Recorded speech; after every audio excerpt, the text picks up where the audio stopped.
ایک ایسا عظیم الجسامت پرندہ جو اپنے پنجوں سے ہاتھیوں کو اٹھا لیتا ہے۔ کوہ مخ میں پائے جانے والا ایک طاقتور مخلوق جس نے انسانی علاقوں میں تباہی مچا دی، لیکن جب اللہ کے ایک پیغمبر نے اسے بددعا دی تو اس کا کیا انجام ہوا؟ کیا عربی لوک کہانیوں کا یہ پرندہ سچ میں وجود رکھتا تھا؟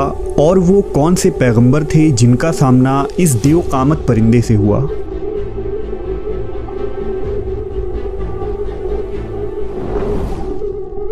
ہماری اس خوبصورت دنیا میں نہ جانے کتنے حسین اور حیرت انگیز راز پوشیدہ ہیں، جس کی جھلک ہمیں قدیم اساطیری کتابوں میں جگہ بجگہ ملتی ہے۔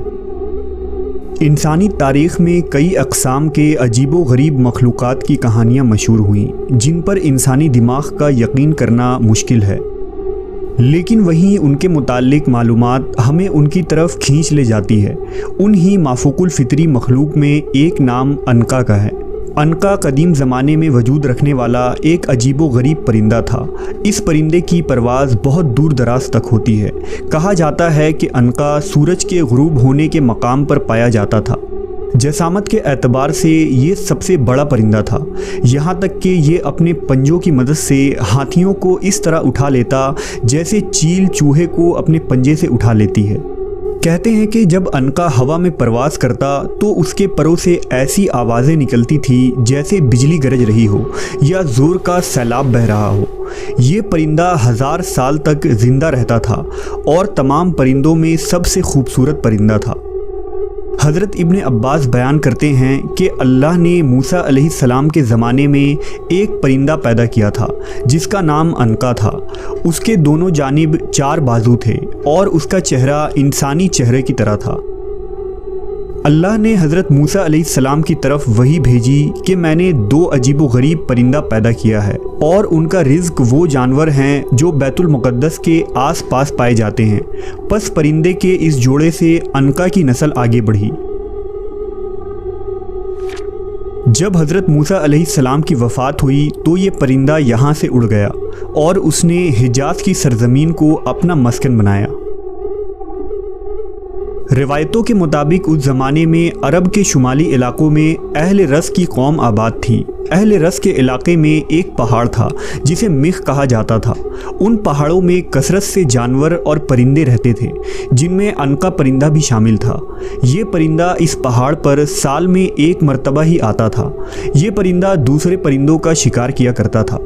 ایک دفعہ عنقا کئی مہینوں تک بھوکا رہا کیونکہ اسے کھانے کے لیے کوئی پرندہ نہ مل سکا، لہٰذا وہ اپنی بھوک مٹانے کے لیے اہل رس کے علاقوں میں آ گیا اور بچے کو اٹھا لیا۔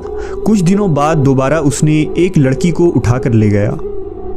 اس زمانے میں اہل رس کی طرف ایک نبی مبعوث کیے گئے تھے جن کا نام حضرت حنظلہ بن صفوان علیہ السلام تھا۔ پس لوگوں نے حضرت حنظلہ علیہ السلام سے عنقا کے بارے میں شکایت کی۔ اس پر حضرت حنظلہ نے عنقا کے لیے بددعا کی۔